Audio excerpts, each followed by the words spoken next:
a cántaros, convirtiendo las calles madrileñas en verdaderos ríos.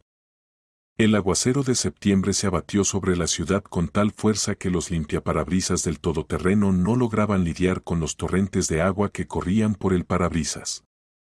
El conductor, un profesional experimentado que trabajaba para Rodrigo Barrios desde hacía 10 años, por primera vez en mucho tiempo sentía inquietud al mirar por el espejo retrovisor a su jefe.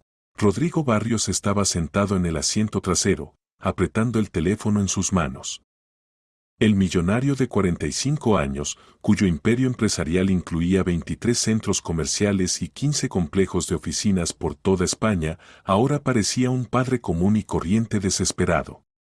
Su apariencia siempre impecable, traje caro, reloj, cabello perfectamente peinado, todo eso parecía haber perdido sentido.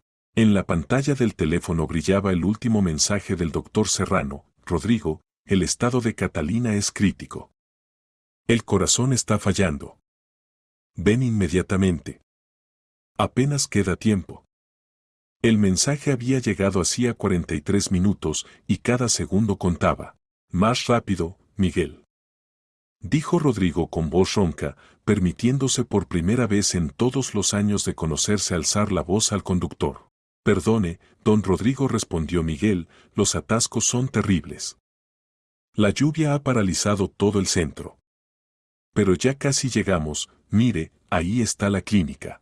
Rodrigo miró por la ventana y vio el edificio conocido de la Clínica Cardioquirúrgica Ramón y Cajal.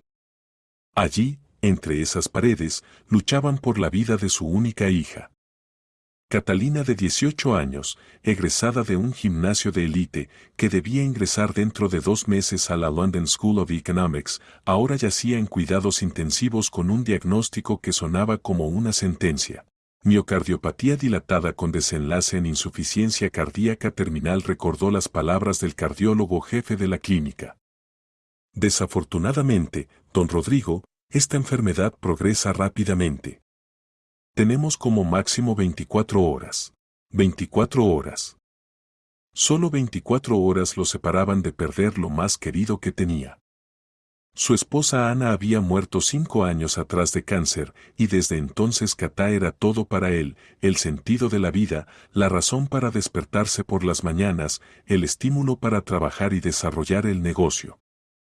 Soñaba con transferirle su imperio, verla feliz, casarla, mimar a los nietos. Hemos llegado, don Rodrigo, dijo Miguel, deteniendo el coche en la entrada principal. Rodrigo agarró el paraguas y saltó del coche. El aguacero inmediatamente se abatió sobre él, a pesar del paraguas, empapando los zapatos caros y los pantalones. Pero le daba igual, se apresuraba hacia su hija, hacia su pequeña Cata, que podía en cualquier momento. No, gritó, ahuyentando el terrible pensamiento. Esto no va a pasar. Encontraré la manera de salvarla. Cualquier dinero, cualquier médico, aunque sea de Israel, aunque sea de Alemania. Pero incluso pronunciando estas palabras, comprendía su falta de sentido. Durante las últimas 2 semanas había consultado con los mejores cardiocirujanos del mundo. El profesor Müller de Múnich, el doctor Kramer de Asuta, todo un equipo de médicos israelíes, todos decían lo mismo: demasiado tarde. Se requiere un trasplante de corazón, pero en tal estado la paciente no resistirá la operación. Rodrigo caminaba rápidamente hacia la entrada cuando de repente una figura oscura le cortó el paso. Levantó los ojos y vio ante sí a un hombre mayor de unos 65 años. La visión era aterradora: cabello gris colgando en mechones sucios, barba despeinada y cubierta de migas, en el rostro profundas arrugas y un color gris enfermizo de la piel. La ropa, una chaqueta rota de la que sobresalía el forro, vaqueros gastados hasta los agujeros, botas desgastadas sin cordones. Del anciano emanaba un olor penetrante de cuerpo sin lavar, mezclado con olor a alcohol barato. Señor, graznó el anciano, extendiendo una mano temblorosa con uñas sucias y mordidas, ayúdeme, por favor. No he comido en 3 días. Aunque sea 1 euro. Rodrigo se detuvo en seco. En este momento, cuando su hija se moría, cuando cada segundo contaba, este vagabundo se atrevía a mendigar. La ira, que se había acumulado en él durante semanas de impotencia ante la enfermedad de su hija, encontró de repente una salida. «¡Lárgate!», rugió, su voz resonó como eco en las paredes del edificio. «¡Lárgate de aquí!». Rodrigo se lanzó hacia adelante y empujó con fuerza al anciano en el pecho. Este, debilitado por el hambre y el alcohol, no se mantuvo en pie y cayó con un golpe sordo sobre el asfalto mojado, golpeándose dolorosamente la espalda. «¡Idiota viejo!», siguió gritando Rodrigo, de pie sobre el caído. «A mi hija le quedan como máximo 24 horas. Como máximo 24 horas, ¿entiendes? Y tú estorbas bajo mis pies con tu mendicidad». Varios transeúntes se detuvieron, mirando con reproche la escena, pero Rodrigo estaba ciego de ira y desesperación. El anciano se levantaba lentamente, haciendo muecas de dolor, sus manos temblaban aún más fuerte. «Mi única hija se está muriendo». La voz de Rodrigo se quebró en un grito. «Tiene 18 años. Toda la vida por delante. ¿Y tú?» «Tú». Se cayó, respirando pesadamente, dándose cuenta de que se estaba desahogando con una persona inocente. Pero el dolor era tan fuerte que necesitaba volcarlo en alguien. El anciano finalmente se puso de pie, se sacudió la chaqueta sucia y lentamente levantó los ojos hacia el millonario enfurecido. Y Rodrigo vio de repente esos ojos, grises, profundos, llenos de comprensión y compasión. En ellos no había ni ira ni resentimiento, solo una tristeza infinita y algo más. «¿Sabiduría? Permítame ayudarle a usted y a su hija», dijo el anciano en voz baja, y su voz, a pesar de la ronquera, sonaba sorprendentemente calmada y segura. Rodrigo se quedó boquiabierto. Esperaba cualquier cosa, insultos, quejas, amenazas de llamar a la policía, pero no esto. «¿Qué?», preguntó, no creyendo a sus oídos.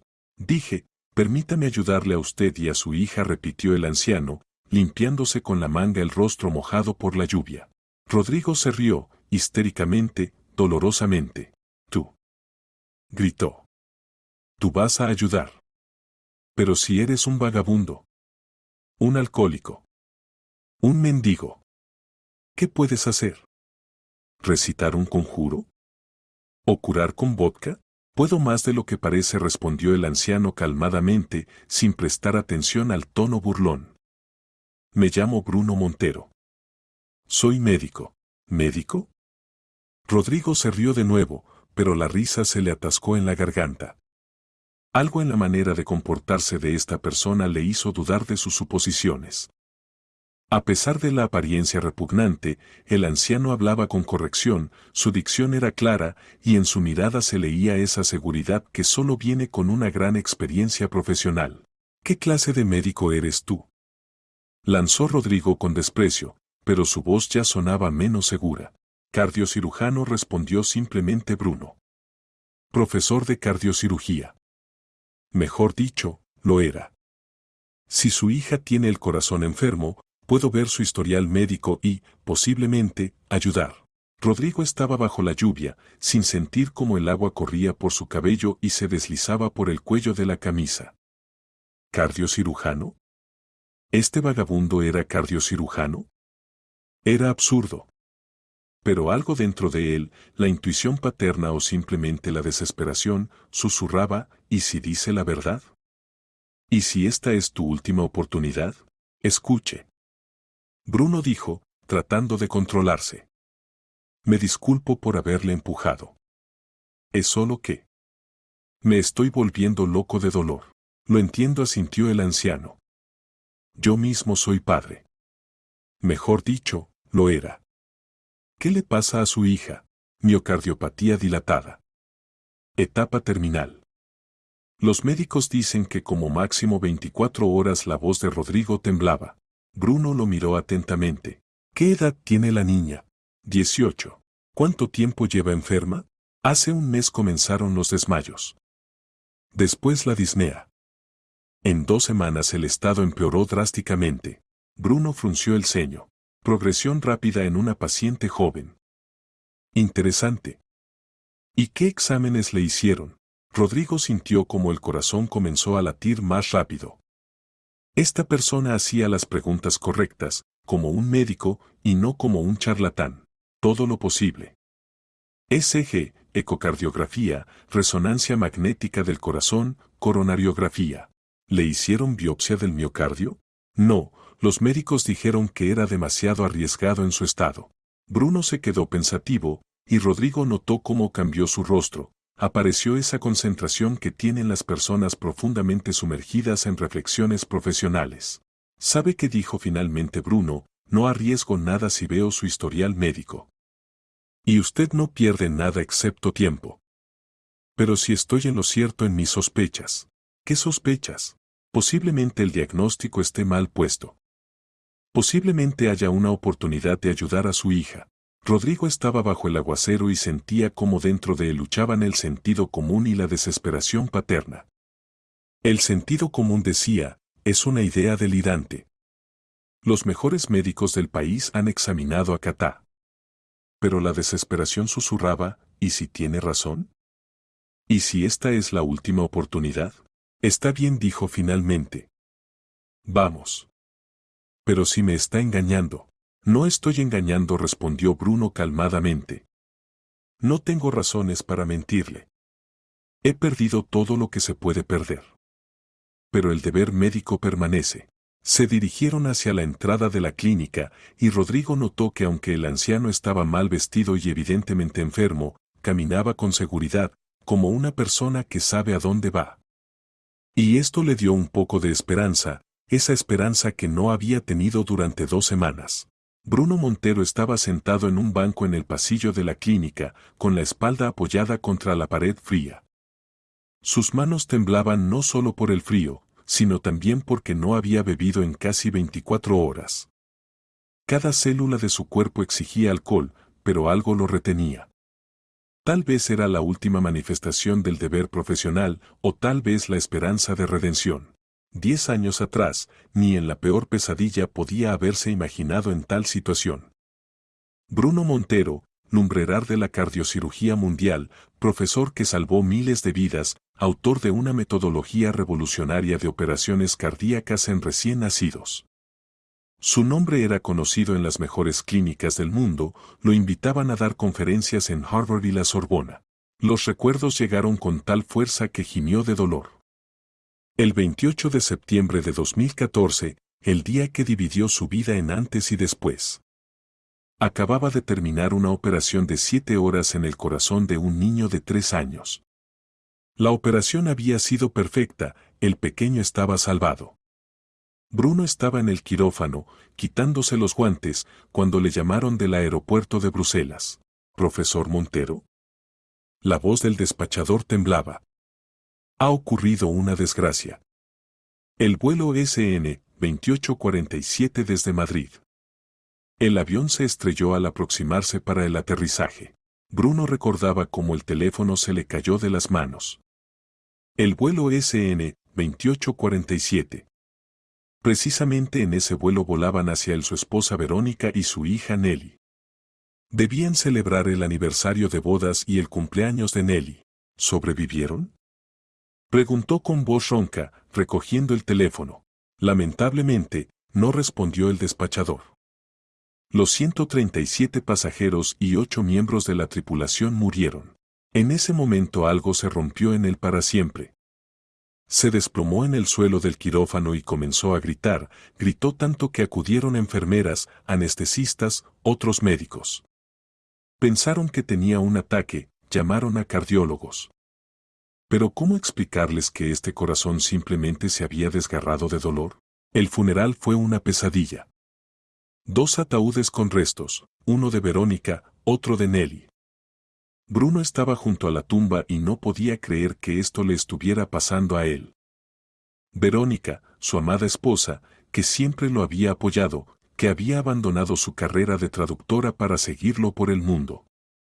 Nelly, su rayito de sol, que estudiaba en la Facultad de Derecho de la Universidad Complutense de Madrid y se iba a casar con su compañero de clase Pablo.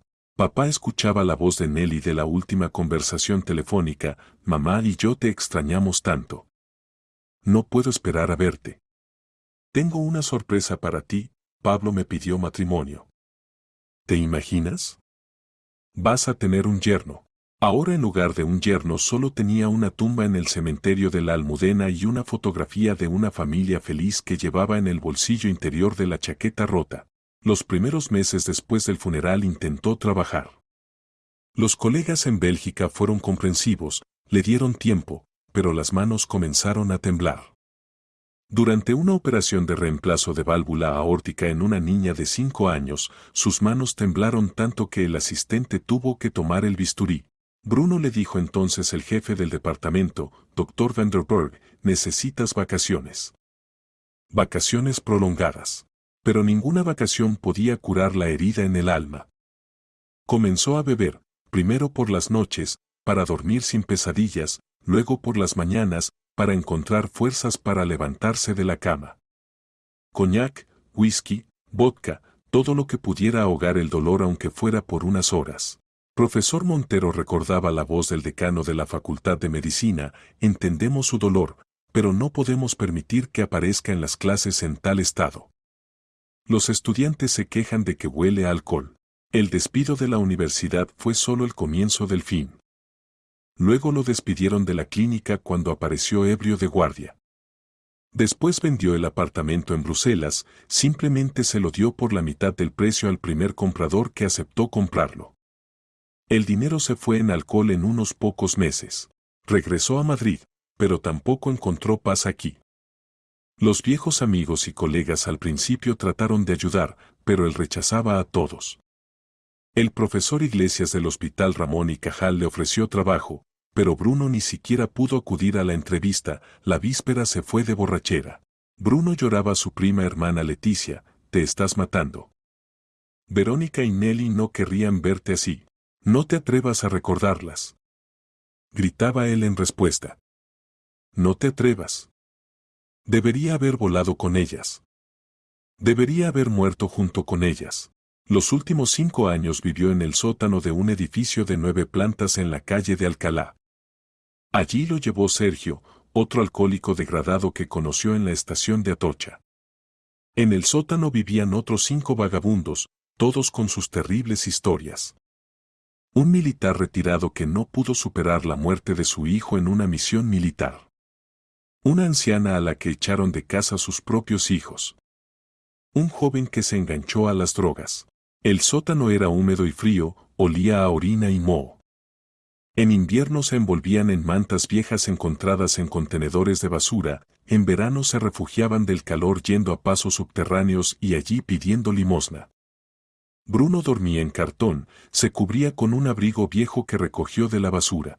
Cada mañana se despertaba con un pensamiento, encontrar dinero para una botella. Pedía limosna, a veces trabajaba en el mercado, descargaba camiones, barría. En todo un día lograba ganar para una botella del vino más barato. A veces, en raros momentos de sobriedad, se acercaba a un espejo roto en el sótano y se miraba. El cabello gris colgaba en mechones sucios, la barba estaba despeinada, los dientes amarillos por la nicotina. Las manos temblaban. ¿Dónde estaba ese elegante profesor en traje caro que hablaba en conferencias internacionales? ¿Dónde estaba esa persona que podía realizar una operación de 12 horas sin temblar?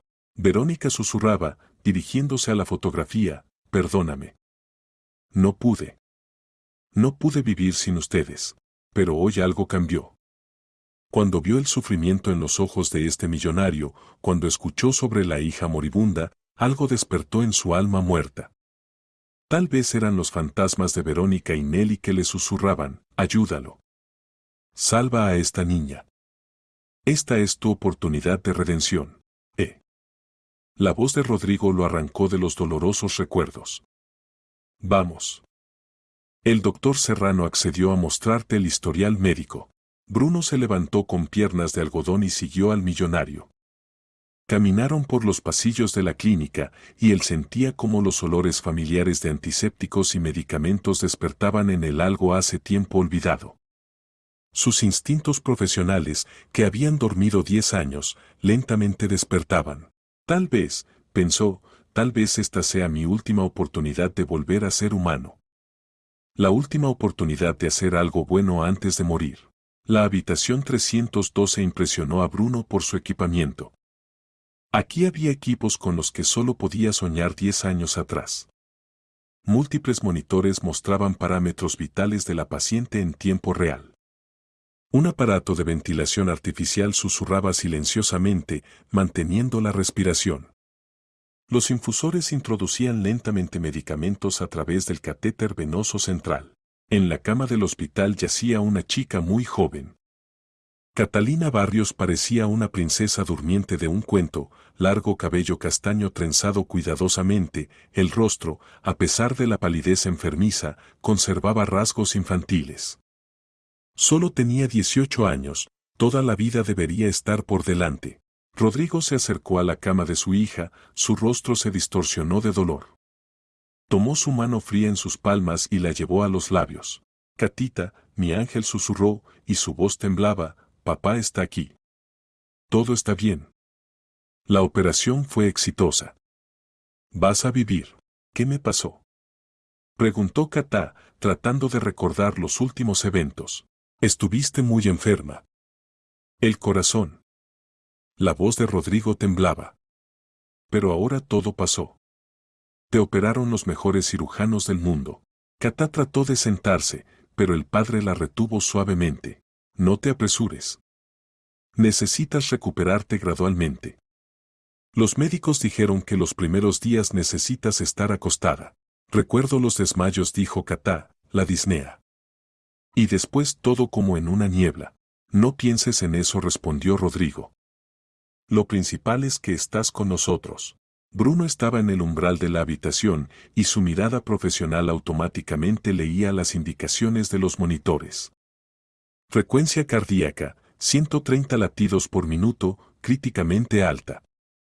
Presión arterial, 80/50, catastróficamente baja. Saturación de oxígeno, 89%, a pesar de la ventilación artificial. Presión venosa central, 22 milímetros Hg, lo que hablaba de insuficiencia ventricular derecha. Dios mío, dijo en voz baja, se está muriendo ahora mismo. El doctor Serrano se volvió hacia su voz. Era un hombre de unos 50 años, con mirada cansada y sienes grises. Jefe del departamento que había visto muchas muertes, pero cada una de ellas le quitaba un pedazo del alma. ¿Y usted quién es? Preguntó severamente, observando al extraño visitante en ropa sucia. Esto es. Rodrigo titubeó, comprendiendo lo absurdo que sonaba. Dice que es médico. Doctor Serrano, hemos probado todo. Las consultas con los mejores cardiólogos del mundo no dieron nada. ¿Qué perdemos si ve su historial? Serrano miró a Bruno escépticamente de pies a cabeza. Ante él estaba un evidente vagabundo, cabello sucio, barba despeinada, ropa rota, olor a alcohol. Pero algo en los ojos de esta persona lo hizo sospechar. En esos ojos se leía esa seguridad profesional que solo viene con una experiencia enorme. ¿Y usted, dijo Serrano, tiene educación médica? ¿Y en general, cómo llegó a cuidados intensivos? La tengo, respondió Bruno calmadamente, y su voz, a pesar de la ronquera, sonaba sorprendentemente segura. Cardiocirujano. Bruno Montero. El doctor Serrano se quedó petrificado como herido por un rayo. Se acercó lentamente a Bruno, escrutando su rostro. ¿Montero? Preguntó en un susurro. ¿No será el mismo profesor Montero que trabajó en la Universidad Médica de Bélgica? ¿Quién desarrolló la metodología de operaciones cardíacas en recién nacidos? ¿El autor de la operación de Montero? El mismo, asintió Bruno cansadamente. Pero como usted. Serrano no podía creer a sus ojos. Profesor, he leído todos sus trabajos. Aprendí con sus metodologías. ¿Pero qué le pasó? La vida pasó, respondió Bruno amargamente. A veces rompe a las personas de tal manera que no se pueden reparar. Serrano se acercó más, estudiando el rostro de la leyenda de la cardiocirugía. Sí, a pesar de la apariencia aterradora, los rasgos del rostro, la forma de la nariz, los ojos, todo hablaba de que ante él estaba realmente el famoso profesor Montero. Dios mío, susurró. Pensé que había muerto. Después de desaparecer de Bélgica nadie sabía. Mejor hubiera muerto, interrumpió Bruno. Muestre el historial de la paciente. El tiempo es valioso. Serrano con manos temblorosas le entregó una carpeta gruesa con documentos médicos. Bruno la tomó, y Rodrigo notó cómo cambió su rostro. Apareció esa concentración que tienen los verdaderos profesionales. Bruno abrió la carpeta y comenzó a estudiar. Primero leía lentamente, analizando cuidadosamente cada línea, luego cada vez más rápido. Sus dedos, a pesar del temblor, hojeaban las páginas con seguridad, deteniéndose en datos clave. S.G. murmuró. Miren aquí. Ondas Q profundas en derivaciones V1, V3, pero no hay ampliación de QRS. En la miocardiopatía dilatada debe haber ampliación. Serrano se inclinó sobre el historial. Ecocardiografía, continuó Bruno. Grosor de las paredes del ventrículo izquierdo 14 milímetros, del derecho 8. En la forma dilatada las paredes deben ser delgadas, no engrosadas. Pero las cavidades están expandidas. Comenzó Serrano. Sí, pero miren la función diastólica. Bruno señaló con el dedo el gráfico. Tipo restrictivo de llenado ventricular. E/diagonal A igual a 3,2. Tiempo de desaceleración del llenado diastólico temprano, 120 milisegundos. Esta es la imagen clásica de miocardiopatía restrictiva. Serrano revisaba rápidamente los datos. Su rostro se volvía cada vez más sorprendido. Coronariografía, continuó Bruno. Las arterias coronarias están intactas. Pero miren la hemodinámica pulmonar, presión en la arteria pulmonar 60 milímetros de mercurio, presión de enclavamiento 28. Esto es restricción. Dios mío, susurró Serrano. ¿Pero cómo pudimos equivocarnos? Un concilio de los mejores cardiólogos. Porque miraron los síntomas, no la causa, dijo Bruno. Disnea, edemas, cavidades cardíacas expandidas, todo esto existe tanto en la forma dilatada como en la restrictiva. Pero el mecanismo de desarrollo es diferente. Rodrigo escuchaba su conversación, sin entender los términos médicos, pero sintiendo que estaba pasando algo importante. ¿Entonces se puede ayudar?, preguntó con voz temblorosa. Si es amiloidosis del corazón u otro proceso infiltrativo, entonces sí, respondió Bruno. Se necesita resección endomiocárdica con prótesis valvular. La operación es compleja, pero factible. Pero tales operaciones no se hacen en España, objetó Serrano. En España no, concordó Bruno. Pero mi alumno, Cristóbal Sánchez, trabaja en la clínica de la Cruz Roja en Bruselas. Él puede realizar tal operación. ¿Su alumno?, preguntó Serrano. Sí. Yo le enseñé cuando daba clases en Bélgica. Ahora es uno de los mejores cardiocirujanos de Europa. En la voz de Bruno apareció orgullo. Rodrigo agarró a Bruno del brazo. ¿Puede contactarlo? ¿Ahora mismo? No puedo, negó con la cabeza Bruno. No tengo ni teléfono ni computadora. Y es poco probable que quiera hablar conmigo después de que desaparecí de su vida. ¿Pero puede darme sus coordenadas? Puedo. Pero dígale que llama en nombre de Bruno Montero. Dígale que pido su ayuda para una niña moribunda. Él entenderá. En este minuto los monitores en la habitación sonaron bruscamente. El ritmo cardíaco de Katá se aceleró a 160 latidos por minuto, la presión cayó a valores críticos. Fibrilación auricular. Gritó Serrano, lanzándose hacia la chica. Enfermeras. Inmediatamente, 2 enfermeras corrieron a la habitación con el carrito de reanimación. Serrano rápidamente llenó una jeringa con medicamento y la inyectó en el catéter central. Cordarón 200 miligramos, ordenó. Preparen el desfibrilador. Bruno instintivamente dio un paso hacia la cama, sus reflejos profesionales funcionaron automáticamente. No desfibrilador, dijo. Con tal patología la terapia electroimpulsiva puede provocar paro cardíaco. Mejor añadan preparados de potasio y magnesio. Serrano titubeó por un segundo, luego asintió a la enfermera. Cloruro de potasio, magnesio, ordenó.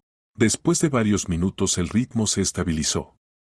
Katá seguía inconsciente, pero los indicadores de los monitores mejoraron un poco. No queda tiempo en absoluto, dijo Serrano, limpiándose el sudor de la frente. Otro ataque así y todo terminará. Rodrigo miraba a su hija y sentía como todo dentro de él se contraía de horror. Estaba dispuesto a dar toda su fortuna con tal de salvarla. Volaré a Bélgica, dijo decisivamente. Ahora mismo. El avión privado de Rodrigo Barrios estuvo listo para el despegue 1 hora después de tomar la decisión. El equipo de 7 personas, pilotos, azafata, personal médico, 2 guardaespaldas y traductor, todos recibieron la orden de prepararse para un vuelo de emergencia a Bruselas. Rodrigo estaba sentado en su silla de trabajo en el salón del avión, marcando febrilmente el número de la clínica de la Cruz Roja. El corazón latía tan fuerte que escuchaba su golpeteo en los oídos. De la conversación con el doctor Sánchez dependía la vida de su hija. Clínica de la Cruz Roja, hablan en español, respondió una voz en el teléfono. Necesito al doctor Cristóbal Sánchez, jefe del departamento de cardiocirugía, dijo rápidamente Rodrigo. Es cuestión de vida o muerte. Un momento, lo conecto. Los tonos en el teléfono parecían eternidad. Rodrigo cerró los ojos y mentalmente rezó a todos los santos en los que creía y no creía. Habla Sánchez, se escuchó una voz masculina tranquila con ligero acento. Doctor, me llamo Rodrigo Barrios. Le llamo por mi hija. Se está muriendo, y la única persona que puede salvarla es usted. Lo escucho atentamente, respondió Sánchez. Llamo en nombre de Bruno Montero, pronunció Rodrigo esas palabras que, según esperaba, se convertirían en la llave para la salvación de su hija. En el teléfono se hizo silencio. Rodrigo solo escuchaba el zumbido de los motores del avión que ya se elevaba al cielo. ¿Bruno? La voz de Sánchez temblaba. ¿Está vivo? ¿Dónde está? En Madrid. Pide su ayuda para una niña moribunda de 18 años, mi hija. Dios mío, susurró el médico. Pensé que había muerto. Después de su desaparición. Cuénteme todo en orden. Rodrigo rápidamente expuso toda la historia, desde el encuentro con Bruno en la clínica hasta el establecimiento del nuevo diagnóstico.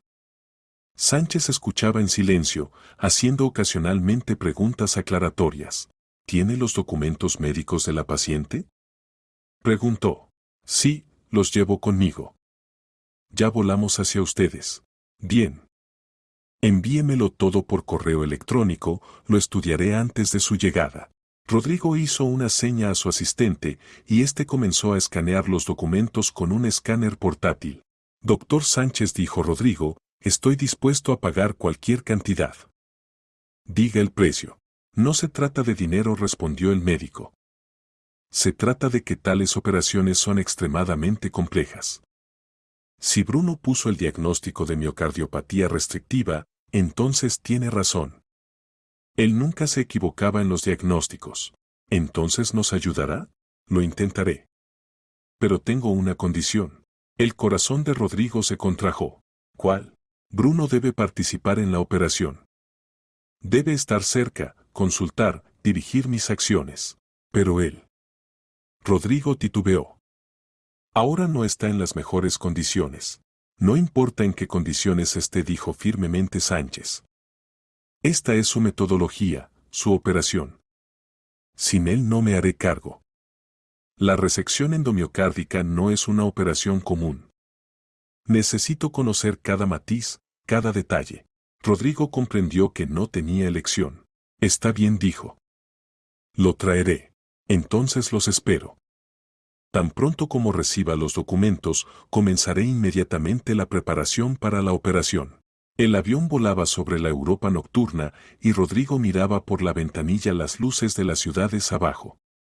En algún lugar allí, en una de esas ciudades, se encontraba la persona que podía salvar a su hija. Y en Madrid se moría Catá, y cada minuto contaba. El teléfono sonó, llamaba el doctor Serrano desde Madrid. Don Rodrigo, la voz del médico era tensa, el estado de Catalina empeoró drásticamente. Comenzó insuficiencia ventricular izquierda aguda. Conectamos contrapulsación con balón intraaórtico, pero esto no durará mucho. ¿Cuánto tiempo tenemos? Preguntó Rodrigo con voz ronca. Horas. Tal vez hasta la mañana. Rodrigo cerró los ojos. El vuelo a Bruselas tomaría otras 2 horas, luego negociaciones con Sánchez, regreso a Madrid. Doctor Serrano dijo, manténgala a cualquier precio. Traeré un cirujano que podrá salvarla. Está bien, respondió Serrano. Haremos todo lo posible.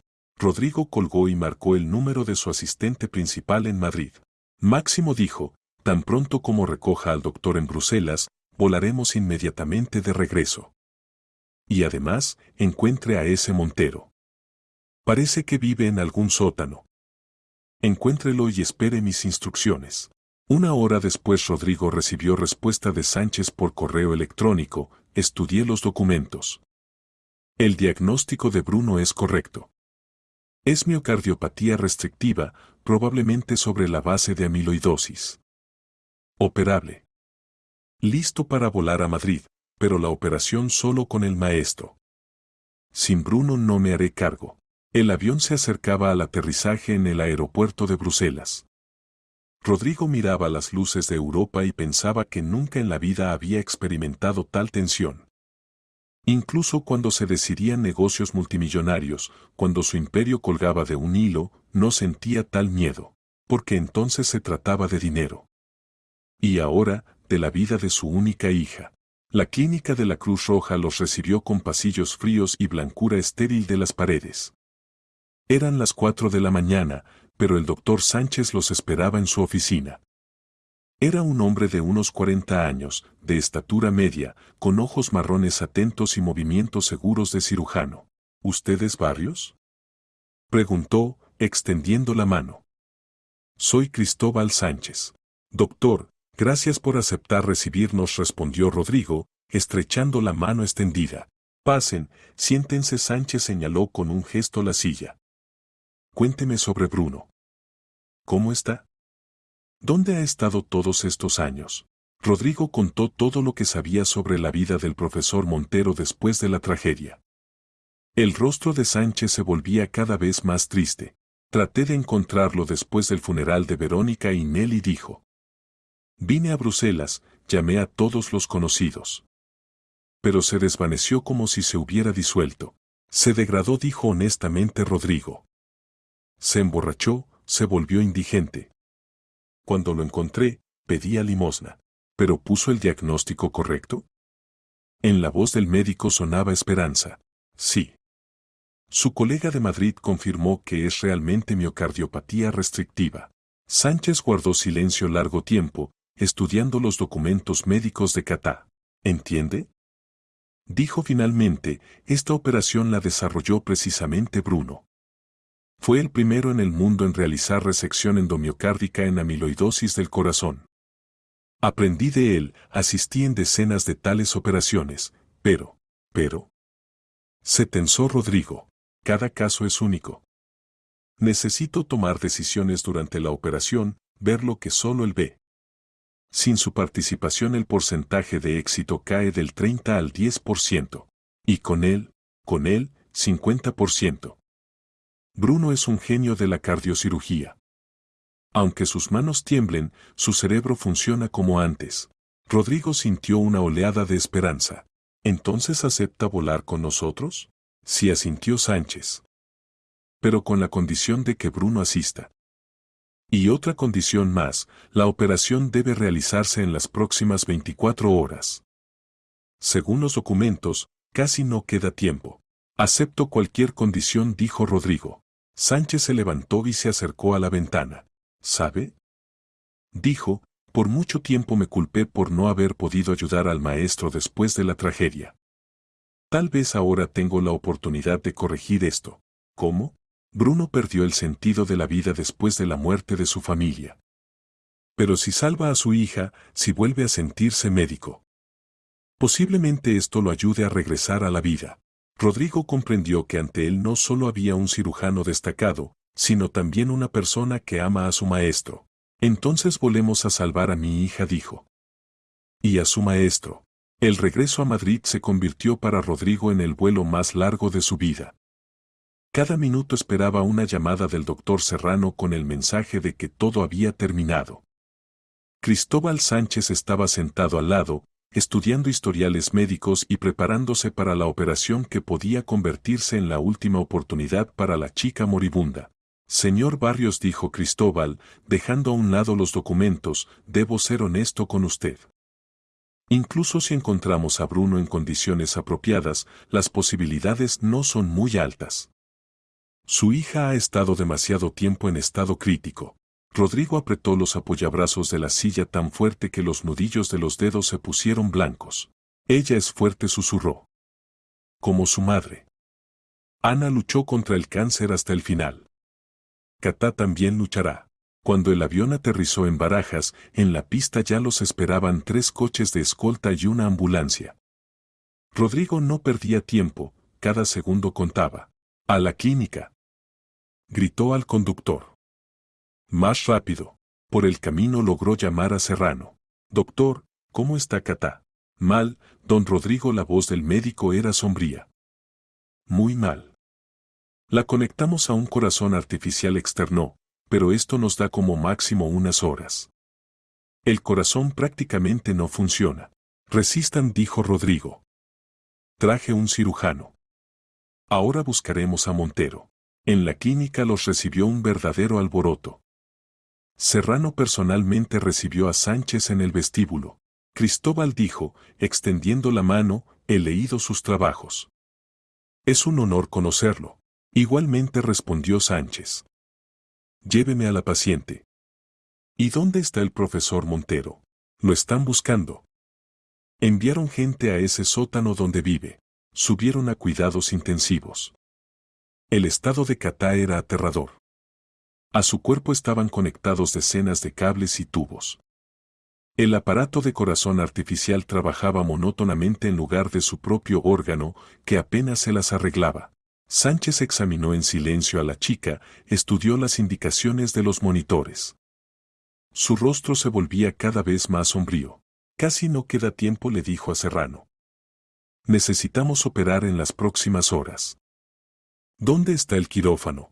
Listo. Pero sin el profesor Montero. Sin él no empezamos, dijo firmemente Sánchez. En este momento en el pasillo se escucharon voces. Rodrigo salió corriendo de la habitación y vio a sus guardaespaldas que literalmente arrastraban al resistente Bruno. Suéltenme. Gritaba el anciano. Iré solo. Bruno se veía igual que la víspera. No estaba ebrio, pero de él emanaba un olor nauseabundo, la ropa estaba sucia y rota. Bruno se acercó. Rodrigo, mi hija se está muriendo. Usted prometió ayudar. ¿Su hija? Murmuró Bruno. ¿Encontró a Cristóbal? Mientras tanto, Cristóbal salió de la habitación y vio a su maestro en tal estado. El rostro del cirujano se distorsionó de dolor. Bruno dijo en voz baja, ¿qué le pasó? Bruno levantó los ojos y por varios segundos escrutó el rostro de Cristóbal. Gradualmente en su mirada apareció reconocimiento. ¿Cristóbal? Susurró. ¿Eres realmente tú? Sí, soy yo. Cristóbal se acercó más, sin prestar atención al olor. Tu alumno. Bruno se tambaleó y casi se cayó. Cristóbal lo sostuvo. Cristóbal, muchacho mío, lloró Bruno, perdóname. Perdona que me haya vuelto así. No quería que me vieras así.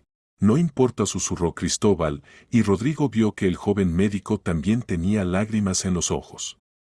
No importa, maestro. Lo principal es que estás aquí. Ya no soy médico, sollozaba Bruno.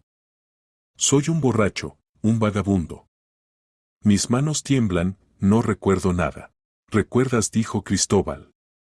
Ayer pusiste el diagnóstico correcto a una niña que no podían curar los mejores cardiólogos de Madrid. Significa que el médico en ti aún vive. Rodrigo no aguantó y agarró a Bruno por los hombros. Bruno dijo, y su voz se quebraba, si hay en usted aunque sea una gota de humanidad, ayude. Mi hija tiene 18 años. Ella no tiene la culpa de lo que le pasó a usted. No la deje morir. Bruno lo miró, y Rodrigo vio que el anciano recordó algo y se quedó pensativo. La niña. Susurró. Sí, miocardiopatía restrictiva. Sí. Exclamó Rodrigo. Usted recuerda todo. Recuerdo, asintió Bruno. Pero no puedo operar en tal estado. No necesita operar, dijo Cristóbal. Solo esté cerca. Aconseje, dirija. Yo seré sus manos. Bruno guardó silencio largo tiempo, luchando consigo mismo. Finalmente se enderezó, y en su voz aparecieron notas de la antigua seguridad. Está bien, dijo. Pero primero necesito ponerme en orden. Y necesito café fuerte. Y un sándwich. Me caigo de hambre. Rodrigo sintió una oleada de esperanza. Tal vez aún no todo estaba perdido. Máximo. Gritó al guardaespaldas. Lleve al profesor a la ducha, búsquenle navaja, ropa limpia. Y traigan un termo del café más fuerte que encuentren y un sándwich. Pero entonces de la habitación salió corriendo una enfermera. Doctor Serrano. Gritó. La paciente tiene paro cardíaco. Todos corrieron a la habitación. En los monitores se mostraba una línea recta, asistolia. Katá yacía inmóvil, solo el aparato de ventilación artificial seguía inflando sus pulmones. Adrenalina. Gritó Serrano. Comenzamos reanimación. Bruno, a pesar de su estado, se acercó a la cama y miró los monitores. Esperen, dijo. No adrenalina. En la miocardiopatía restrictiva la adrenalina puede agravar la situación. ¿Pero qué hacer? Preguntó Serrano. Calcio, dijo Bruno. Cloruro de calcio y electroestimulación. El ritmo puede restablecerse. Serrano ejecutó las indicaciones. Después de varios minutos angustiosos en el monitor aparecieron contracciones cardíacas débiles pero regulares. Funcionó, susurró Cristóbal. Es usted un genio. Pero Bruno no escuchaba los elogios. Miraba a Katá y veía en ella a su hija muerta Nelly. La misma juventud, la misma indefensión. No la dejaré morir, dijo en voz baja. Cristóbal, prepara el quirófano. Vamos a salvar a la niña. La transformación de Bruno tomó media hora, pero el resultado superó todas las expectativas. Dao Baño salió una persona completamente diferente, limpio, bien afeitado, con traje médico y zuecos, con cabello peinado cuidadosamente hacia atrás. Solo los ojos permanecían rojos, y las manos aún temblaban ligeramente. El café ayudó, le dijo a Rodrigo. Gracias por la ropa y el sándwich. Hacía tiempo que no me sentía humano. Rodrigo lo miraba y no podía creer que fuera el mismo indigente al que había empujado 2 días atrás. Ante él estaba un hombre respetable en el que se adivinaban los rasgos de la antigua grandeza. ¿Listos para empezar?, preguntó Rodrigo. Listo, respondió Bruno, y por primera vez en muchos años su voz sonaba segura. Cristóbal revisaba las radiografías de Katá cuando se abrió la puerta. Levantó la cabeza y se quedó inmóvil. Ante él estaba su maestro como lo recordaba, limpio, seguro de sí mismo, con esa dignidad especial que distingue a los verdaderos profesionales. Bruno, completamente diferente, reconozco en usted a mi maestro, susurró Cristóbal, y su voz temblaba de emoción. Sí, me puse en orden, respondió Bruno, y él mismo tenía lágrimas en los ojos. Estuvieron de pie uno frente al otro varios segundos, luego Cristóbal se acercó rápidamente al maestro y lo abrazó. Perdóname, Cristóbal, dijo Bruno. No podía hablar con nadie, ver a nadie. El dolor era demasiado fuerte. Entiendo, asintió Cristóbal. Pero lo principal es que está aquí. Ahora podemos ayudar a esta niña. Se sentaron a la mesa, y Cristóbal desplegó ante el maestro todos los documentos médicos, radiografías, análisis, resultados de exámenes. Dame los indicadores de su estado en este momento, dijo Bruno, y en su voz aparecieron notas profesionales. Estudiaba cuidadosamente las radiografías médicas y diagramas. Amiloidosis del corazón, dijo Bruno después de un largo estudio. Imagen clásica. ¿Ves estos depósitos en la ecocardiografía? ¿Y el grosor de las paredes del miocardio, 14 milímetros con cavidades expandidas? Sí, asintió Cristóbal. El diagnóstico es exacto. La pregunta es cómo operar. La resección endomiocárdica en tal estado. Difícil, pero posible, interrumpió Bruno. ¿Recuerdas la operación en el hospital de Gante? ¿Un niño de 7 años con patología análoga? Recuerdo los ojos de Cristóbal se iluminaron. Usted entonces desarrolló un enfoque fundamentalmente nuevo. Exactamente. Resección por etapas con prótesis valvular intermedia. Primero removemos los depósitos amiloides del ventrículo izquierdo, luego del derecho. Rodrigo escuchaba su conversación y no entendía los términos médicos, pero sentía que entre maestro y alumno estaba pasando algo importante, la transmisión de conocimientos que podían salvar a su hija. ¿Qué posibilidades?, preguntó. Con un cirujano común, 10%, respondió honestamente Cristóbal. Pero con Bruno cerca, 50%. ¿Y sin operación? No las hay, dijo Bruno. La niña morirá en unas horas. Rodrigo cerró los ojos. 50% era mejor que nada. Pero aún daba miedo. ¿Cuándo empezamos?, preguntó. Ahora, respondió Bruno. No se puede perder tiempo. Pasaron al quirófano. Kataya yacía en la mesa, conectada al aparato de circulación artificial. El anestesista verificó la preparación de la paciente para la operación. Todo listo, informó. Cristóbal se acercó a la mesa y tomó el bisturí. Bruno se colocó al lado, su papel era consultivo, pero todos entendían que de él dependía el éxito de la operación. Recuerda la regla principal, Cristóbal, dijo Bruno. El corazón no tolera la prisa. Cada movimiento debe ser preciso y pensado. Recuerdo, maestro, respondió Cristóbal. Y además, agregó Bruno, no operamos simplemente un corazón. Operamos la vida de alguien, los sueños de alguien. En esta niña está todo el universo de su padre. Rodrigo estaba sentado en el pasillo junto al quirófano y esperaba. Las lágrimas corrían por sus mejillas. Este anciano, al que había empujado e insultado, entendía su dolor mejor que cualquier otra persona. Empezamos, dijo Cristóbal, haciendo la primera incisión. La operación comenzó a las 7 de la mañana e inmediatamente mostró su complejidad. Cuando Cristóbal abrió la caja torácica de Katá, todos los presentes en el quirófano exclamaron: el corazón de la chica estaba aumentado casi al doble, y sus paredes tenían un aspecto seroso no natural. Dios mío, susurró uno de los asistentes, ¿cómo vivía con tal corazón? Juventud y fuerza de voluntad, respondió Bruno, estudiando atentamente el cuadro que se había abierto. Cristóbal, ¿ves estos depósitos amarillos en el epicardio? Es amiloide. Hay que ser extremadamente cuidadoso, el tejido es muy frágil. Cristóbal asintió y continuó el trabajo. Sus movimientos eran precisos y seguros, pero se veía cómo se tensaban sus hombros, cómo se concentraba mirando el campo operatorio. Conectamos el aparato de circulación artificial, dijo Cristóbal. Detenemos el corazón. El corazón de Katá se quedó inmóvil. Ahora su vida la mantenían solo las máquinas, el aparato de ventilación artificial y el aparato de circulación artificial. En el quirófano se hizo más silencioso, solo se escuchaba el siseo medido de los aparatos y las órdenes silenciosas del cirujano.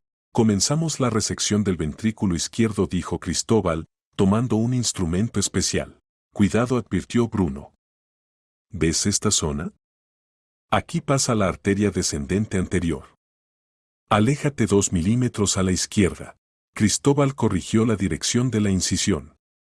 Bruno estaba al lado, siguiendo cada movimiento de su alumno, y de vez en cuando daba consejos.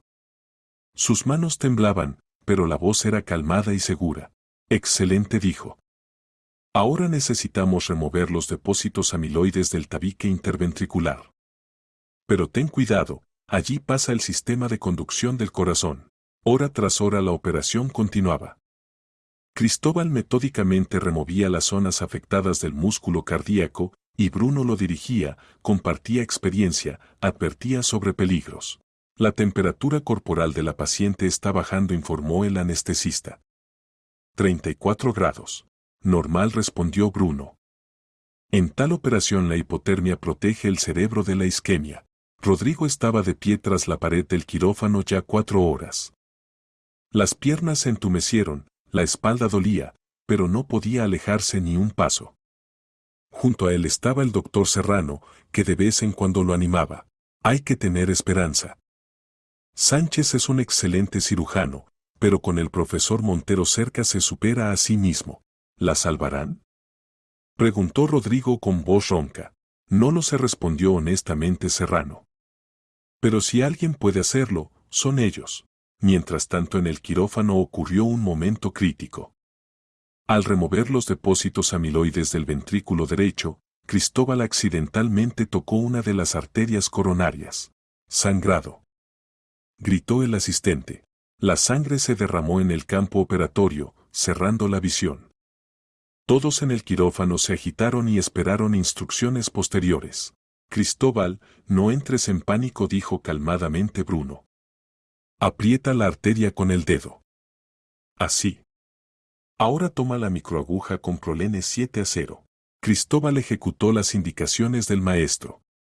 Sus manos no temblaron, a pesar de la situación crítica. Pon la sutura, continuó instruyendo Bruno. ¿Recuerdas cómo te enseñé? Puntada por el borde, no perfores la pared posterior. En 10 minutos el sangrado se detuvo. Cristóbal suspiró. Gracias, maestro, dijo. Sin usted no me habría arreglado. Te habrías arreglado, respondió Bruno. Eres un excelente cirujano, Cristóbal. Solo necesitas creer en ti mismo. La operación continuó. La remoción de los depósitos amiloides estaba terminada, ahora venía la parte más compleja, la prótesis de las válvulas del corazón. La válvula mitral está afectada en un 70%, dijo Cristóbal, estudiando el cuadro que se había abierto. Se necesita prótesis completa. De acuerdo, asintió Bruno. Usa bioprótesis. A su edad servirá unos 20 años y después se podrá reemplazar. La instalación de la prótesis requirió otras 2 horas de trabajo de orfebrería. Cada sutura debía ser ideal, de esto dependía la vida posterior de la paciente. Listo, dijo finalmente Cristóbal. La prótesis está instalada. Verificamos la hermeticidad. El anestesista introdujo solución fisiológica en el corazón. La prótesis se mantenía perfectamente, no había filtraciones. Excelente, dijo Bruno. Ahora la válvula tricúspide. La segunda parte de la operación transcurrió más suavemente, la experiencia de la primera prótesis ayudó, y en 1 hora la segunda válvula artificial estaba instalada. Todo, dijo Cristóbal. Resección completada, prótesis instaladas. Ponemos en marcha el corazón. Este fue el momento más emocionante de la operación. Al quitar la pinza de la aorta, los cirujanos ponían en marcha el corazón de la paciente. O funcionaría correctamente, o la chica moriría en la mesa de operaciones. Quitamos la pinza, dijo Cristóbal. El corazón lentamente comenzó a contraerse. Primero irregularmente, luego cada vez más rítmicamente. Los monitores mostraron parámetros estables, frecuencia cardíaca, presión arterial, gasto cardíaco. Funciona, susurró Cristóbal. Por supuesto que funciona, sonrió Bruno. Eres un excelente cirujano, hijo. En el quirófano sonaron aplausos contenidos del personal médico. Rodrigo en el pasillo los escuchó y lloró de alivio. La operación terminó exitosamente, anunció Cristóbal. La paciente se traslada a cuidados intensivos. Cuando salieron del quirófano, Rodrigo se lanzó hacia ellos. ¿Cómo está?, preguntó con voz temblorosa. La operación fue exitosa, respondió Cristóbal.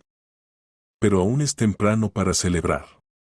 Las próximas 24 horas serán críticas. ¿Vivirá?, insistió Rodrigo. Bruno puso la mano en el hombro del millonario. Vivirá, dijo. Su hija es una luchadora. Se las arreglará. Y por primera vez en muchos días Rodrigo creyó que su Catá tenía futuro. Catá recobró la conciencia 18 horas después de la operación. Lo primero que vio al abrir los ojos fue el rostro de su padre, inclinado sobre su cama. Se veía agotado, sin afeitar, envejecido unos 10 años en estos días, pero en sus ojos brillaba tal felicidad que la chica involuntariamente sonrió. «Papá», susurró con voz débil, y esta palabra le pareció a Rodrigo la música más hermosa del mundo. «Estoy aquí», Solecito respondió, apretando su mano. «Todo está bien. La operación fue exitosa. Vas a vivir». «¿Qué me pasó?», preguntó Catá, tratando de recordar los últimos eventos. «Estuviste muy enferma». El corazón. La voz de Rodrigo temblaba. Pero ahora todo quedó atrás. Te operaron los mejores cirujanos del mundo. Katá trató de sentarse, pero el padre la retuvo suavemente. No te apresures. Necesitas recuperarte gradualmente. Los médicos dijeron que los primeros días necesitas estar acostada. Recuerdo los desmayos, dijo Katá, la disnea. Y después todo como en niebla. No pienses en eso, respondió Rodrigo. Lo principal es que estás con nosotros. Al cuarto entró Cristóbal Sánchez. Sonreía, por primera vez en mucho tiempo después del encuentro con el maestro. ¿Cómo está nuestra paciente?, preguntó. Mejor, respondió Katá. Gracias, doctor. Siento que puedo respirar. Por primera vez en muchas semanas respiro fácilmente. Es una buena señal, asintió Cristóbal. Su corazón ahora funciona normalmente. Pero hay otra persona a quien debe agradecer. Hizo una seña para que entrara Bruno. El viejo profesor se detuvo en el umbral, avergonzado de acercarse más.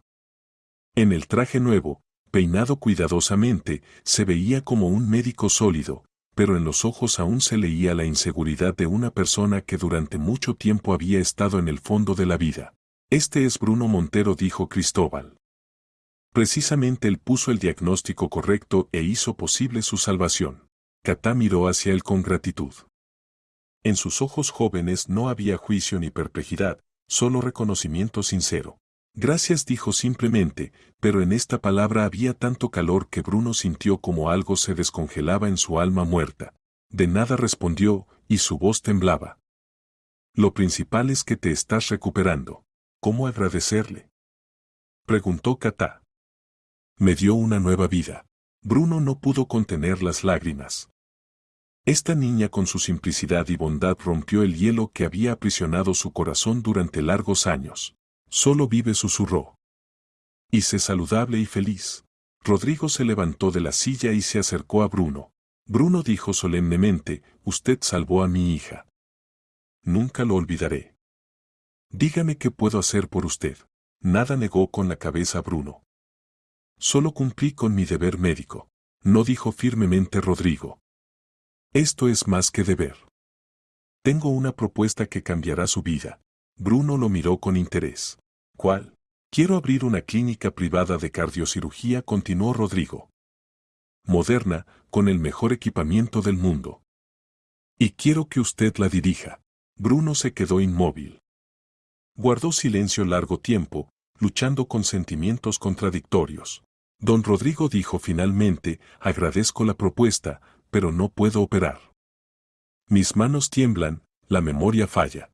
Usted será médico jefe y consultor, interrumpió Rodrigo. Recibir pacientes, consultar en operaciones complejas, transmitir experiencia a médicos jóvenes. Y operar lo harán Cristóbal y otros cirujanos que usted seleccione. Bruno se estremeció. La propuesta era tentadora, pero temía creer que la vida podía cambiar para mejor. ¿Y si recaigo?, preguntó en voz baja. ¿Si vuelvo a beber? No lo hará, dijo confiadamente Rodrigo. Tendrá un objetivo, sentido de vida. Podrá volver a salvar gente. Cristóbal se acercó al maestro y puso la mano en el hombro. Bruno dijo, acepte. Sin usted nunca me habría convertido en el cirujano que soy ahora. Trabajemos juntos, como en los viejos tiempos. Bruno miró los rostros de las personas que lo rodeaban, al millonario agradecido, al alumno leal, a la niña que ayudó a salvar. Por primera vez en 10 años sintió que la gente lo necesitaba. Está bien, dijo en voz baja. Lo intentaré. Pero con una condición. ¿Cuál?, preguntó Rodrigo. La clínica debe llamarse en honor a mi esposa e hija, en memoria de Verónica y Nale Mancharo. Que sus nombres sirvan al bien. Rodrigo le extendió la mano. De acuerdo. Clínica de cardiocirugía en memoria de Verónica y Nale Mancharo. ¿Trato hecho? Trato hecho, respondió Bruno, estrechando la mano extendida, y por primera vez en muchos años sonrió sinceramente. Pasaron 6 meses desde la operación de Katá, y durante este tiempo la vida de todos los participantes de esta historia cambió radicalmente. En las afueras de Madrid, en una zona ecológicamente limpia junto a un bosque de pinos, creció la Clínica de Cardiocirugía en memoria de Verónica y Nelly Montero, un verdadero centro médico de nivel mundial. Rodrigo Barrios no escatimó medios. El edificio de la clínica fue diseñado por los mejores arquitectos e incluía 5 quirófanos equipados con el equipamiento más moderno, salas de cuidados intensivos, consultorios de diagnóstico, centro de rehabilitación e incluso un pequeño hotel para familiares de pacientes. Bruno estaba en su nueva oficina en el 4.º piso, mirando por la ventana panorámica el bosque otoñal. En la puerta lucía una placa, médico jefe y director médico, profesor B. Montero. Sus manos casi no temblaban, el trabajo, el objetivo en la vida y la responsabilidad resultaron ser la mejor medicina para todas las dolencias. El interior de la oficina era austero pero acogedor. Y en el escritorio estaba la fotografía de Verónica y Nelly en un hermoso marco de plata. Gracias, le susurraba cada mañana. Gracias por llevarme a estas personas. Gracias por la nueva vida. A la oficina entró Cristóbal. En 6 meses él también cambió, se mudó de Bélgica para siempre, se casó con la cardióloga Isabel y ahora dirigía el departamento quirúrgico de la clínica. ¿Listo para recibir pacientes?, preguntó. Listo, sonrió Bruno. Hoy es un día especial, el primer día de trabajo de nuestra clínica. ¿Sabe, Bruno?, dijo Cristóbal, sentándose en la silla, a veces me parece que todo esto es un sueño. Hace 6 meses pensé que nunca más lo vería, y ahora trabajamos juntos otra vez. La vida es una cosa sorprendente, concordó Bruno. A veces te rompe hasta los cimientos, y después te da una segunda oportunidad. ¿Y no se arrepiente de haber aceptado?, preguntó Cristóbal. La responsabilidad es enorme, pacientes de todo el país vendrán. No, respondió firmemente Bruno. Entendí que tengo otra familia más, mis pacientes, mis alumnos. Gente a la que puedo ayudar. Tocaron a la puerta. Entró la secretaria, una chica joven con rostro agradable. Bruno dijo, vino a consulta la primera paciente. Una niña, 3 años, cardiopatía congénita. Que pase, dijo Bruno. A la oficina entró una mujer joven con una niña pequeña en brazos. La mujer se veía asustada de emoción y la pequeña estaba pálida y apática. Doctor, dijo la mujer con voz temblorosa, nos dijeron que solo usted puede ayudar a nuestra Marieta. Tiene una cardiopatía compleja y los médicos de nuestra ciudad dicen que la operación es demasiado arriesgada. Bruno se acercó a ellas y cuidadosamente tomó a la niña en brazos. La pequeña no se resistió, solo miraba al doctor con ojos grandes. Muestre los documentos médicos, dijo Bruno. La mujer le entregó una carpeta gruesa con análisis y radiografías. Bruno los estudió atentamente, mirando de vez en cuando a la niña. Tetralogía de Fallot con atresia de arteria pulmonar, dijo finalmente. Caso complejo, pero operable. ¿Y las posibilidades?, preguntó la mujer, y en su voz se escuchaba el miedo mal disimulado. Buenas, respondió Bruno. Hemos hecho operaciones similares muchas veces. Lo principal es no demorar el tratamiento. La mujer lloró de alivio. Gracias, susurró. Gracias por darnos esperanza. Bruno la miraba y se recordaba a sí mismo hace muy poco tiempo, una persona desesperada, degradada, que había perdido todo. Y ahora podía volver a dar esperanza a la gente, devolverles lo más querido, la salud de sus hijos. Cristóbal realizará la operación, dijo. Y yo consultaré. No se preocupe, su pequeña estará bien. Cuando la mujer con la niña se fue, a la oficina entró Rodrigo. En 6 meses él también cambió mucho, se volvió más calmado, equilibrado. El negocio ya no lo absorbía completamente, entendió que hay cosas más importantes que el dinero. ¿Cómo van las cosas? ¿El primer paciente?, preguntó. Sí, asintió Bruno. Niña de 3 años con cardiopatía congénita. Operaremos la próxima semana. ¿Y cómo está Cata?, preguntó Cristóbal. Excelente, sonrió Rodrigo. Ingresó al instituto médico, estudia con entusiasmo. Dice que quiere ser cardiocirujana, como el tío Bruno. Bruno sintió calor en el pecho. Cata realmente se había vuelto para él como una segunda hija. A menudo venía a la clínica, ayudaba a las enfermeras, estudiaba literatura médica. Es una chica capaz, dijo. De ella saldrá una excelente médica. Por cierto, dijo Rodrigo, tengo noticias. El doctor Serrano quiere venir a trabajar con nosotros. Y otros 3 cardiocirujanos de otras clínicas. Esto es bueno, asintió Bruno. Necesitamos un equipo fuerte. Y además, continuó Rodrigo, fundé una fundación benéfica. Pagaremos el tratamiento de niños de familias de bajos recursos. Bruno lo miró con respeto. Esta persona, que hace 6 meses lo había empujado en la entrada de la clínica, resultó ser no solo un rico, sino un verdadero mecenas. ¿Cómo quiere llamar a la fundación?, preguntó. Segunda oportunidad, respondió Rodrigo. Porque todos nosotros recibimos una segunda oportunidad en la vida, ¿verdad? Bruno asintió. Realmente, cada uno de ellos recibió lo que buscaba. Rodrigo recuperó a su hija, Cristóbal se reunió con el maestro, Cata recibió una nueva vida, y Bruno mismo encontró un nuevo sentido de existencia. ¿Sabe?, dijo Bruno, acercándose a la ventana, a veces me parece que Verónica y Nelly aún están cerca. Que dirigen mi mano, sugieren las decisiones correctas. Posiblemente sea así, respondió Rodrigo. Posiblemente el amor sea más fuerte que la muerte. Tras la ventana comenzaba un nuevo día, lleno de esperanzas y posibilidades. En la clínica ya trabajaban médicos, se preparaban para operaciones, recibían pacientes.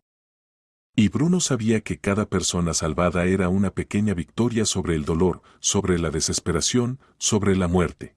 Su nueva vida apenas comenzaba. Pasó un año desde la apertura de la clínica. Durante este tiempo Bruno y su equipo realizaron cientos de operaciones, salvaron muchas vidas. La reputación de la clínica creció rápidamente, a ellos llegaban pacientes no solo de España, sino también de otros países. Bruno ya no bebía. El trabajo lo absorbía completamente, dándole lo que había perdido muchos años atrás, la sensación de ser necesario y útil. Cada paciente salvado era para él una pequeña victoria sobre el pasado, sobre el dolor de la pérdida. Cristóbal se adaptó completamente en España y se convirtió en uno de los cardiocirujanos líderes del país. Realizaba las operaciones más complejas, pero siempre consultaba con el maestro antes de tomar decisiones importantes. En la clínica trabajaban médicos jóvenes que aprendían de Bruno. Les transmitían no solo conocimientos, sino también la filosofía del quehacer médico, compasión hacia los pacientes, disposición a luchar por cada vida hasta el final. Una vez por la tarde, cuando la jornada laboral llegaba a su fin, Bruno estaba sentado en su oficina, estudiando la historia clínica de un paciente complejo. Tocaron a la puerta. Adelante, dijo. A la oficina entró una mujer joven con un niño pequeño en brazos. Se veía preocupada. Doctor, dijo, me dijeron que usted puede ayudar a mi hijo. Tiene una cardiopatía, y los médicos dicen que la operación es muy arriesgada. Bruno miró al pequeño. El niño no tenía más de 1 año, pero ya se veía que estaba gravemente enfermo. Muestre los documentos médicos, dijo Bruno. La mujer le entregó una carpeta con análisis. Bruno los estudió atentamente. El caso era complejo, múltiples defectos de desarrollo del corazón que requerían una serie de operaciones. Difícil, dijo honestamente. Pero posible. Será necesario realizar varias operaciones por etapas. ¿Y qué posibilidades hay?, preguntó la mujer con voz temblorosa. Buenas, respondió Bruno. Hemos hecho operaciones similares. Lo principal es no perder tiempo. La mujer lloró de alivio. Gracias, susurró. Gracias por darnos esperanza. Bruno la miraba y se recordaba a sí mismo hace 1 año, una persona desesperada, degradada, que había perdido todo. Y ahora podía volver a dar esperanza a la gente, devolverles lo más querido, la salud y la vida de sus seres queridos. A menudo recordaba esa noche lluviosa de septiembre cuando su destino cambió en la entrada de la clínica. Entonces 2 personas estaban al borde de la desesperación, uno por el dolor, otro por la enfermedad de su hija. Bruno reflexionó. Tal vez su esposa e hija no simplemente abandonaron este mundo, sino que cumplieron su misión, le enseñaron a valorar la vida y ayudar a otros. Pasaron otros 5 años. La clínica en memoria de Verónica y Nelly Montero se convirtió en uno de los centros cardioquirúrgicos líderes no solo de España, sino también de Europa. Aquí venían a aprender médicos de diferentes países, aquí se realizaban conferencias internacionales. Bruno, que ya estaba en edad respetable, transfirió la dirección de la clínica a Cristóbal y él mismo era consultor honorario de los médicos. Venían a consultarle de todo el mundo sobre los casos más complejos. Cristóbal se convirtió no solo en un cirujano destacado, sino también en un excelente maestro. Bajo su dirección creció una nueva generación de cardiocirujanos que continuaban las tradiciones de la escuela de Montero. Catá Barrios terminó el instituto médico y ya trabajaba en la clínica. Se había convertido en una médica talentosa y prometía mucho. Rodrigo Barrios no solo continuaba financiando la clínica, sino también la fundación benéfica que pagaba el tratamiento de niños de familias de bajos recursos. En ese día primaveral, cuando el sol brillaba especialmente luminoso y en el aire olía a cerezo, Bruno estaba junto a la ventana de su oficina y pensaba en el camino recorrido. De brillante cardiocirujano a vagabundo degradado. Y después otra vez a médico respetado, tal camino no cualquiera podía recorrer. En la mesa como siempre estaba la fotografía, Verónica y Nelly le sonreían desde ella, como vivas. Bruno ya no lloraba mirando esta fotografía. Ahora siempre sentía su presencia cerca, su aprobación y apoyo. Gracias, dijo en voz baja. Gracias por llevarme a Rodrigo. Gracias por la nueva vida. A la oficina entró una enfermera. Bruno dijo, la madre de un paciente quiere verlo solo a usted y a nadie más. Un niño con tetralogía de Fallot. Los padres están desesperados. Voy, respondió Bruno, levantándose de la mesa. Otra vida necesitaba salvación. Otra familia esperaba un milagro. Y él sabía que haría todo lo posible para que este milagro ocurriera. Saliendo de la oficina, miró por última vez la fotografía de su esposa e hija. Le sonreían, como diciendo, estamos orgullosos de ti, Bruno. Continúa salvando gente. Esta es tu misión en este mundo. Y el viejo profesor Bruno Montero fue al encuentro de un nuevo día, nuevos pacientes, nuevas oportunidades de dar a alguien esperanza y vida. Porque en esto consistía el sentido de su existencia, ser médico, sanador de corazones humanos. La historia terminó como debía terminar, con la victoria del bien sobre el mal, de la esperanza sobre la desesperación, de la vida sobre la muerte. Cada uno de los héroes recibió lo que buscaba. Y en algún lugar en los cielos Verónica y Nelly Montero sonreían, viendo cómo su amado esposo y padre volvió a ser esa persona que conocían y amaban, un médico con mayúscula, salvador de vidas humanas, persona que no